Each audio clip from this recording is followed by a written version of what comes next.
بسم اللہ الرحمن الرحیم۔ ایک اونٹ اور چوہا۔ ایک بھاگا ہوا اونٹ جنگل میں آوارہ پھرتا تھا اور نکیل کی رسی زمین پر گھسٹ رہی تھی۔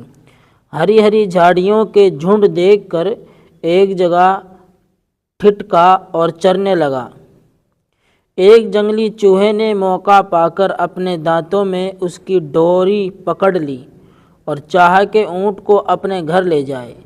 اطاعت کرنا تو اونٹ کی عادت ٹھہری، فوراً ڈوری کے سہارے پر چلنے لگا، یہاں تک کہ چوہا اپنے سوراخ پر جا پہنچا۔ مگر بیچارہ بہت حیران رہا جب اتنے بڑے قد و قامت والے مہمان کی سمائی اپنے تنگ مکان میں نہ پائی۔